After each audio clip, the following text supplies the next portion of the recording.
Hi, everyone. John Michael Coppola here, and welcome to the Chicago Theater Makers Podcast, where we chat with the actors, directors, choreographers, designers, producers, music directors, lyricists, playwrights, and all the artists who make the Chicago area theaters come alive. We're so excited to have you here with us today.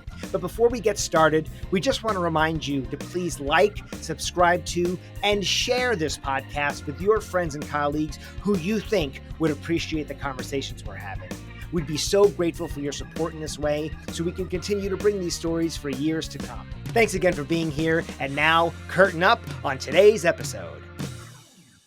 I am so excited to bring you this episode with today's guest, who is currently the co-artistic director for Chicago's famed Steppenwolf Theatre. Part of the theater's ensemble since 2017, she has directed their productions of You Will Get Sick during the 2024-25 season and POTUS in their 2023-24 season. On stage there, she has been seen in Noises Off, The Thanksgiving Play, The Herd, Between Riverside and Crazy, The Fundamentals, The Doppelganger, and Dance Nation.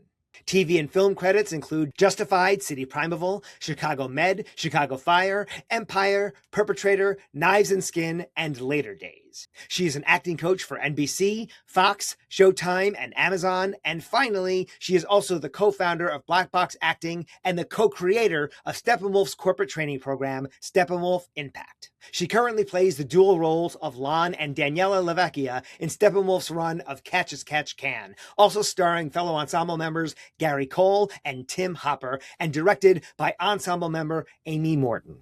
Catch as Catch Can runs through July 12th at Steppenwolf's Downstairs Theater. For more info and tickets for the show, you can visit steppenwolf.org or simply click the link in our show notes. I'm so honored today to chat with none other than Audrey Francis. Now let's go to the top of the show. Hi, Audrey. How are you?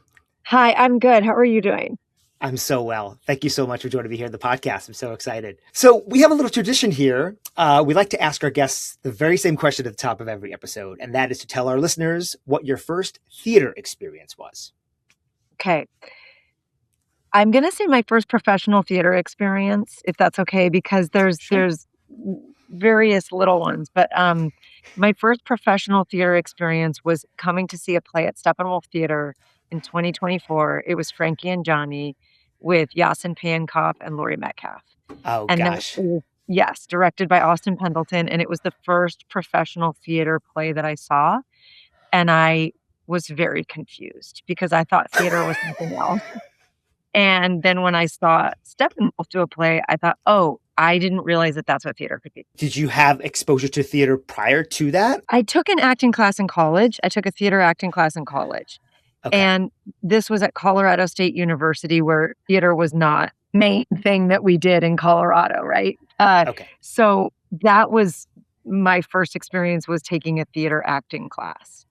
But I didn't actually, I'm thinking like being in a theater, seeing real actors do the real job. Gosh, what a great first experience, and it's a full circle moment that I'm sure once you started joining the ensemble. Yeah. So now let's roll it back to the beginning. Let's find out where you grew up, a little bit about your training, and if you want to tie that into how you wound up joining Steppenwolf, that'd be great. Great. So I grew up in Colorado. I was born in Boulder. No training whatsoever. I was a journalism major. And in my senior year of going into my senior year of college, I asked my advisor, I was a journalism, but I was focusing on editing. So I thought what I was going to be was like edit documentaries or edit film trailers. Okay. And I just started to get a little bit bored, honestly. And then I met all these improvisers in college, and they were so funny. And I thought, what if I wrote a film for them? And I directed a narrative film instead of a documentary. And then I actually learned to film it. And my advisor said that I could do that, but that I had to take an acting class in the theater so that I could learn how to talk to actors. That was the class where I had a teacher who was from Chicago. And he taught me in a couple classes because I started to have a lot of fun in there. And he said, I think, Audrey, I don't think you should go to LA and go to film school. I think you're supposed to be an actor. And I think you might need to go to Chicago, and you should find a theater company called Steppenwolf Theatre. And it was such like a divine intervention moment. because I'd never been to Chicago. But I really trusted this teacher. His name was Mark Learman. And I just did that. So I graduated college, and a friend of mine decided that we would move to Chicago. I've never been to Chicago. My first time coming to Chicago was I was driving a U-Haul onto Lakeshore Drive in February, which is illegal, and I was pulled over. So, and then the rest is history. I found this theater, Steppenwolf, that my teacher had talked about, and I learned that they did a summer program, and I auditioned for the summer program, and I got in. And then the rest is history. I love the stories where people have no sights on being an actor and they just have to do it because of a academic requirement, or some people have done it out of a dare, and then they have these wildly successful careers in something they had no aspiration to do. I love those stories. I do too. There's some beautiful freedom in it of like, I wasn't even supposed to be here anyway. So if I mess up, it's okay. And I think that's a good lesson for life too. You know, we always have an opportunity to go back and start over.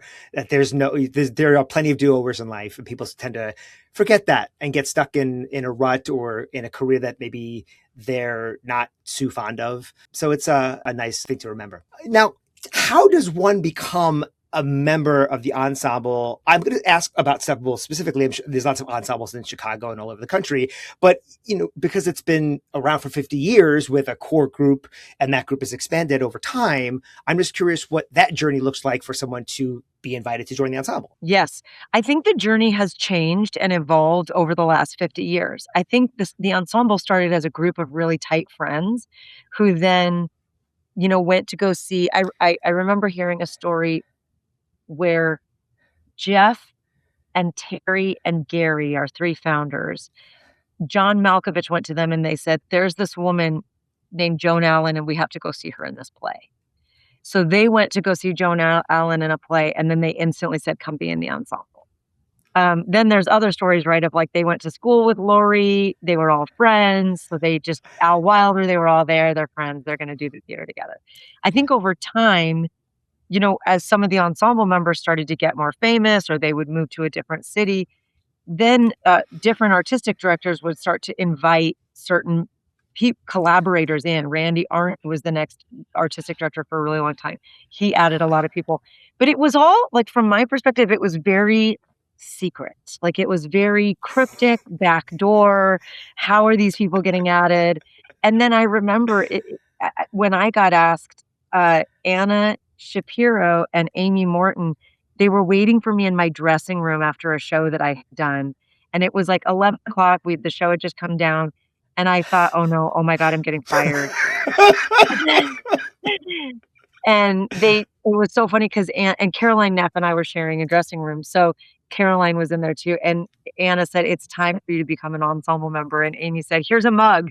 And she handed me a Steppenwolf mug. So it's like, it's so... But I think the deepest truth of it is that how someone becomes an ensemble member at Steppenwolf is I do believe it's invested in a repeated relationship. The only unicorn in that is John Michael Hill, who did one show and then was asked to be a part of the ensemble, obviously for good reason. But it's a repeated relationship. And I think Alana Arenas has this beautiful story that she talks about this one time that she and Frank Galati were in rehearsal together and they locked eyes. And she said, you know, there's this person who looks nothing like me, who we've had totally different experiences, but when we're looking in each other's eyes, real recognizes real. And you can see there's that feeling of like that electricity of, I think we create the same, with the same ethos. I think we jump off of cliffs with the same tenacity.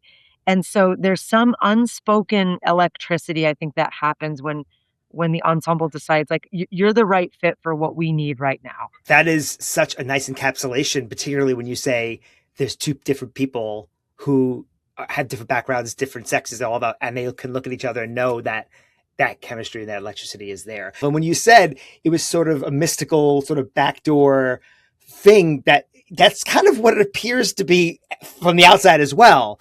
Yeah. So to hear you actually verbalize what I've always sort of thought about what it's kind of like is bizarre, actually. It's bizarre. It's like this unspoken It's not just about, I also think there's many talented artists that didn't become ensemble members simply because of the time, the place, the moment.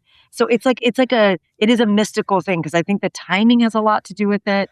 Yeah. What shows happening at what time. Anyway, yeah. So you're right. I'm with you. It's mystical and it's still creepy and backdoor and cryptic. Now you've been an artistic director since 2021, of course, with your co-AD Glenn Davis, and you replaced Anna Shapiro, who you mentioned. What gave rise to the idea that the organization should be led by a dynamic duo as opposed to just one person? Yeah, well, I think there's a couple things. One, we've actually done this model before. I think Jeff Perry and Gary Sinise, they were co-ADs in the early years. They said it didn't last very long because the co-AD model is hard.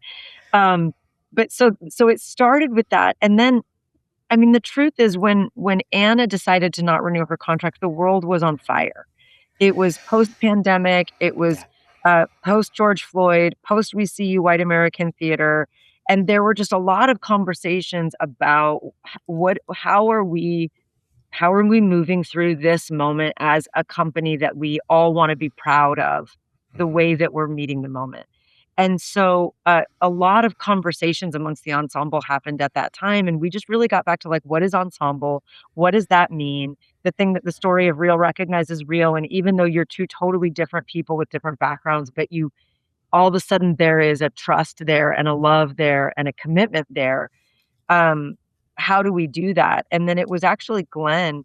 The company at that time, we did like nominations for who would raise their hand or who would get nominated to be artistic director.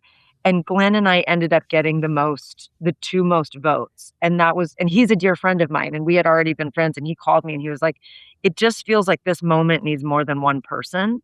It needs a team. It needs a friendship. It needs ensemble. And I think, he was like, you're the right person. I think we're a good team. And I said, no, absolutely not. It's you, man. You got to do it. But I think he was right. And so I think once he helped me wrap my brain around how we could be a dynamic duo, the ensemble was really supportive of it. And I do think the job is so huge and the moment was so huge of like coming back to live theater, that having the two of us in partnership with our executive director, Brooke Flanagan, and our board chair, Keating Crown, I don't know how we could have gotten to where we are now from where we were 6 years ago. Now, that begs an interesting question, because you mentioned this model had been tested before, but it proved to be challenging. So how do you sort of parse out the responsibilities to say, yeah, you're going to take care of that, I'm going to do this? Or do you start a project and go, you know what, I think I need you to take it over, or need their intervention to help out with the project? Yeah, I think that was a learning curve, because I'll speak for myself. I didn't necessarily know this institution. I had only been an ensemble member for not even 4 years at that point. And it wasn't like I worked in the admin offices. I'd never been an arts administrator for Steppenwolf before. So the first part was, what are the responsibilities? What is this job? And then who takes what? And I think in the first 2 to 3 years, Glenn and Brooke and I were really committed to trying to be in every conversation together to figure out how to learn what the health of the company required. And then it started to kind of happen organically. Like whatever the art is, whatever the programming is, that's me and Glenn together in every conversation. Neither of us would ever make a decision without the other one. Then there's some other things that just kind of like naturally fall into what is Glenn's superpower and what is Audrey's. And I don't know, I do think we're kind of a unicorn in that sense, in the way that Glenn is really passionate about some things and I am about others. And they just happen to be in alignment. So the board will kind of say, what are your job duties? And it's like, everything art is all of us. And then the health of the company, we just kind of like, we're independent operators. So Glenn will have these conversations, I'll have these conversations. And then we always come together and say, does this feel like it's awesome or not awesome? And then, are you cool if I take this ball and run with it? Are you cool if I do that? And that's kind of been how it's working. Now, you mentioned the programming piece. I'm curious, given that it's an ensemble company, how does that factor in when you're choosing the lineup of upcoming shows? Do you think about, well, we have these ensemble members, we could really feature them in this, or are there other factors that help come to that decision? I think being an ensemble theater company is one of the most beautiful and challenging things that any theater company can go through, because when Glenn and I started, the company was producing 9 plays a year. And then after COVID, with all the cuts that were happening, financial cuts, audiences, it took them a while to start coming back. We had to decrease our programming to 5 shows a year, which Mhm. meant almost a 50% cut in contracts of actors that we could hire. Yeah. So we try to strike a healthy balance of, the beautiful thing about Steppenwolf is the ensemble. It's the repeated relationships.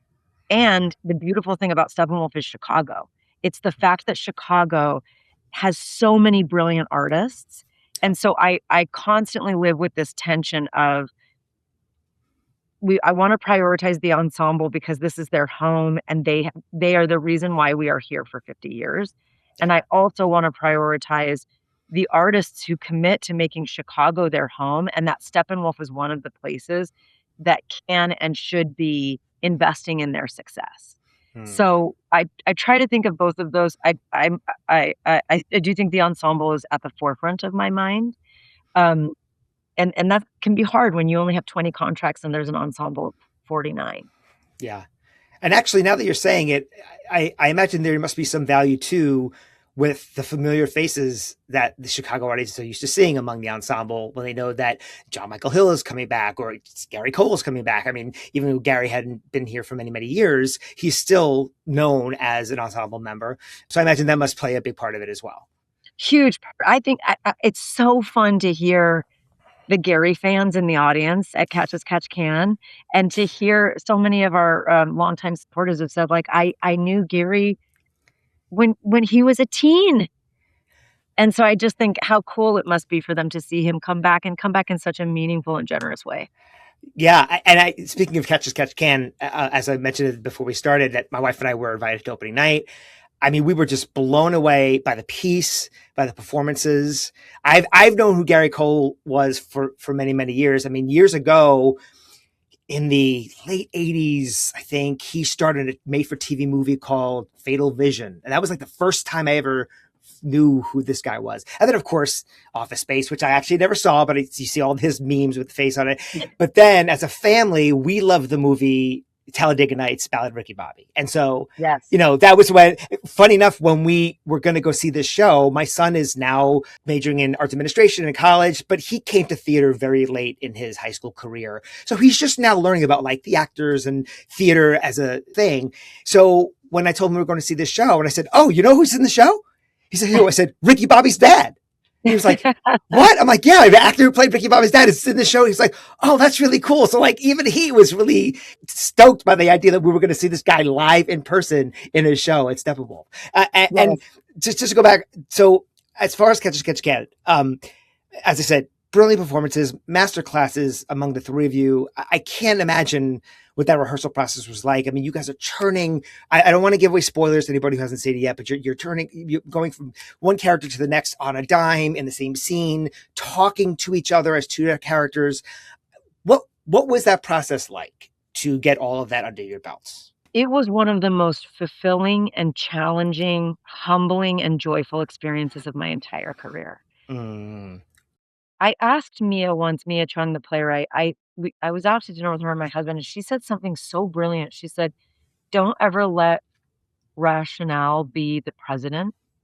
It can be the chief of staff, but don't let it rule you." And I thought, so she said, "Whatever you think is impossible should be the thing that you try to do." And of course, I have chills, right? So, like, that's the way she wrote. And so then we all, as artists, got to meet someone's dream. And when you look at the play, it's like, that's impossible.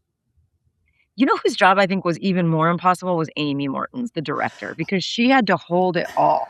And Yeah. I look at her sometimes and she was like, "I don't even know how to choreograph this," and she did it. But the process was so such a beautiful thing because I think there were so many moments where we could have all flipped out. Like you get really stressed. I felt very stupid.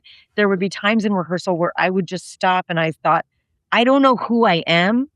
I don't know what role I'm playing. I don't know where I go. I don't know what I'm supposed to do. And I would just like have a moment of, I was completely lost. There was one moment that we were doing a scene in the middle of the play and I asked a question and Amy was like, that already happened like 2 scenes ago. And I thought, "Oh my god.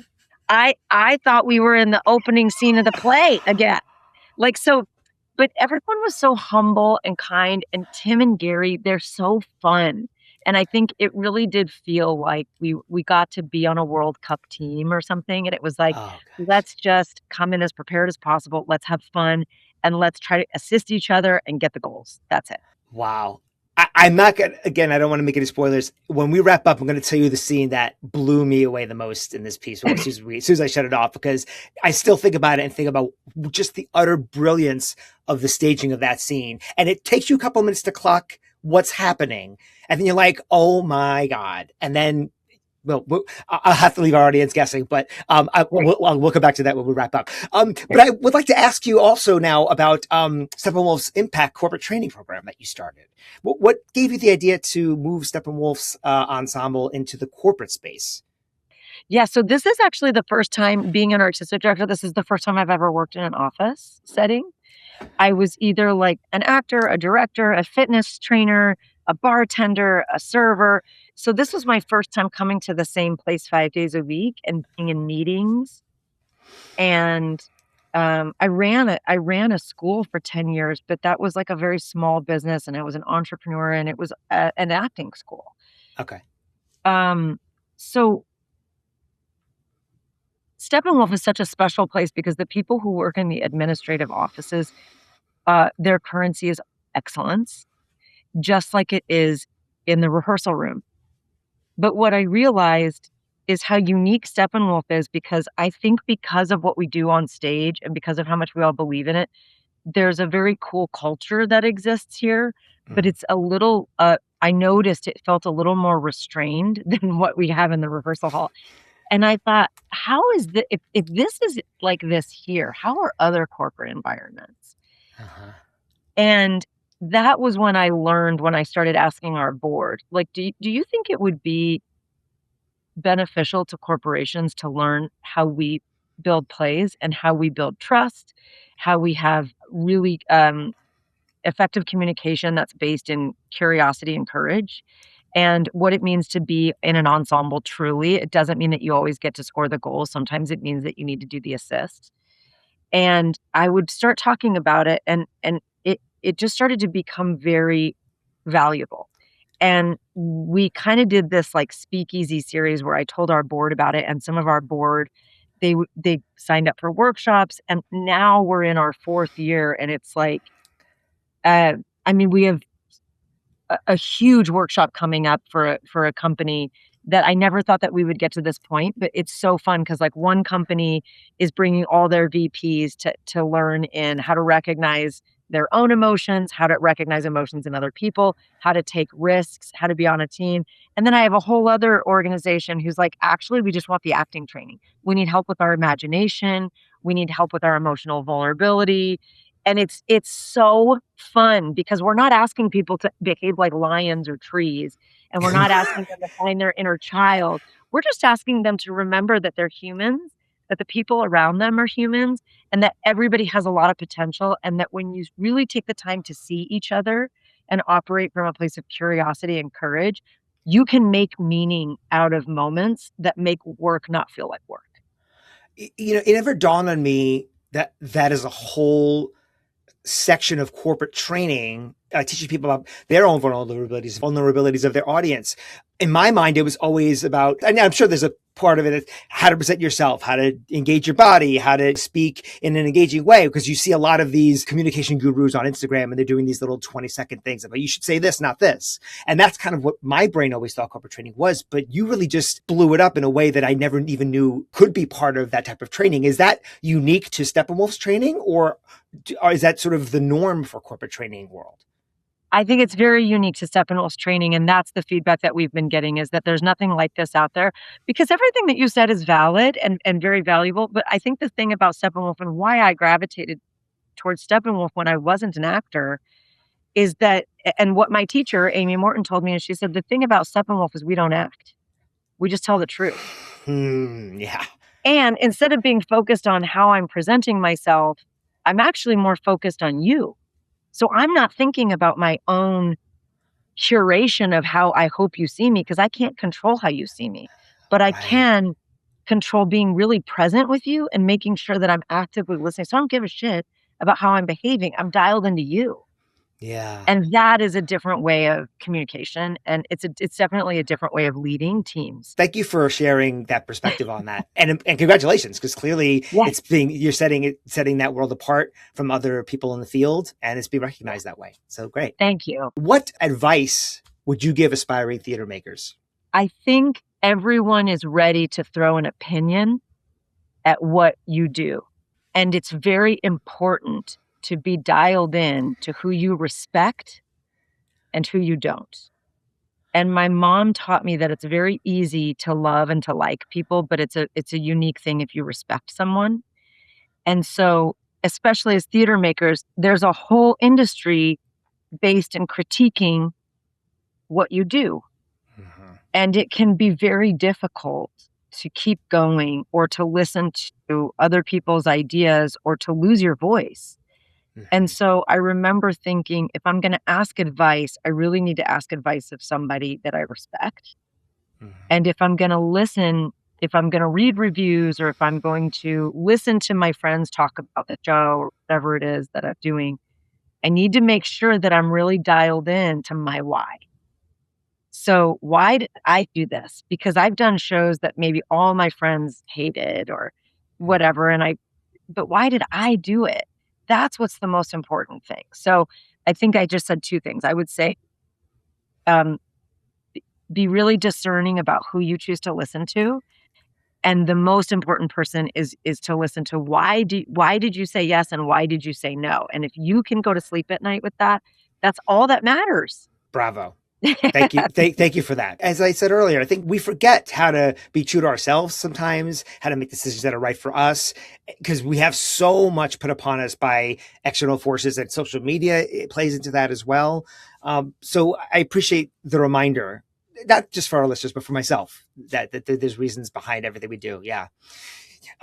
Now, this is going to be a bit of a dicey question, because I know Steppenwolf is your baby, but do you have any favorite non-Steppenwolf Chicago theater experiences that have stayed with you? I love dicey questions.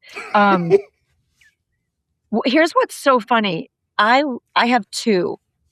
But I'll say one of my favorite shows that I got to do was Kill Floor at American Theater Company, which is sadly no longer. But I remember Jonathan Barry directed it, who's now the artistic director of Raven. And I just remember getting cast in that show in a way that John Barry and, at that time, the artistic director, actually, I think he had just passed away, PJ Paparelli, they saw me in a way that no one in the city had quite seen me as yet. And I remember that unlocking a version of my career that wasn't just the comedic supporting person. Yeah. So that was one of my favorite experiences. And then I also really enjoyed, I got to do Jen Silverman's Witch at Rutgers Theatre. And I love just being able to play a witch. That was really fun too. And similarly, it was like a role that I didn't always get cast as. Yeah. So yeah. I think I'm always grateful for the opportunity to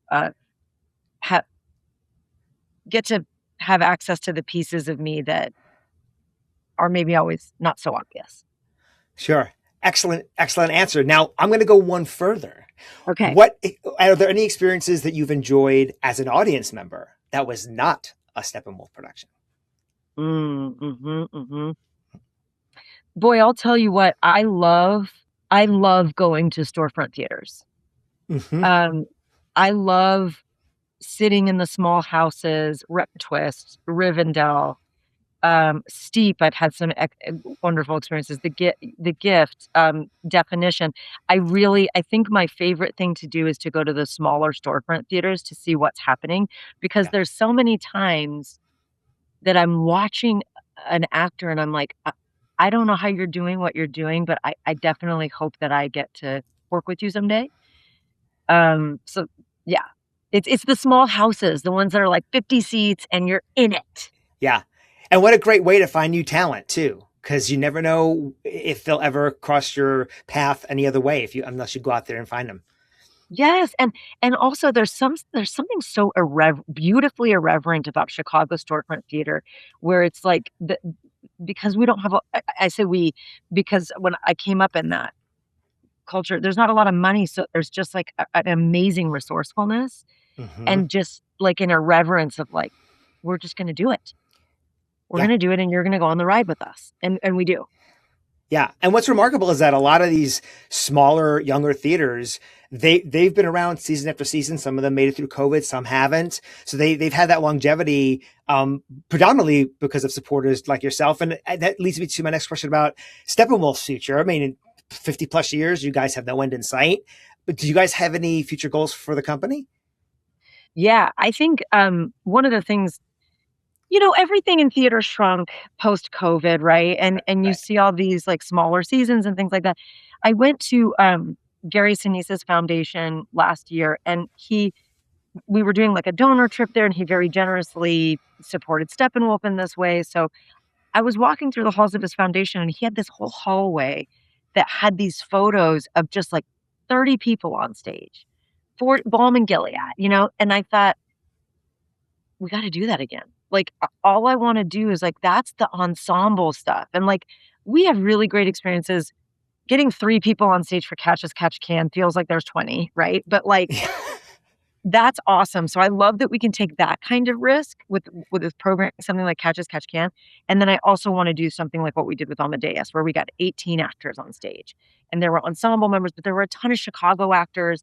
So Yeah. that's my dream, is like, I just want to get more ensemble members and Chicago actors on stage together doing big, audacious things. That's my dream. Well, and we're here for it, and we can't wait to see it. Okay. I did also see Amadeus as well. I had a friend in it, and I had not been in the smaller space before. I'd only seen things in the main room, and I was again just blown away by the performances.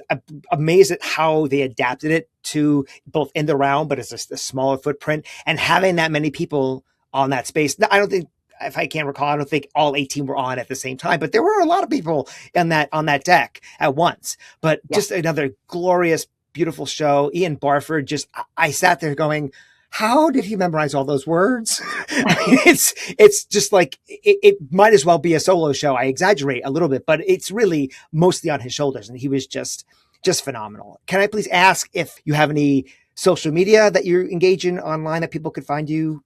Or is it just through the Steppenwolf channels that we can find you? Thank you for asking. I am off of social media, not because I don't love all the dog videos, but it's mainly through Steppenwolf, because I don't know. All of a sudden, I just thought, you know what? I'm going to get off of social media. So you Fair. can always find me on the Steppenwolf Instagram, though. Fantastic. Anything else you would like to include before we wrap up? No, just gratitude to you.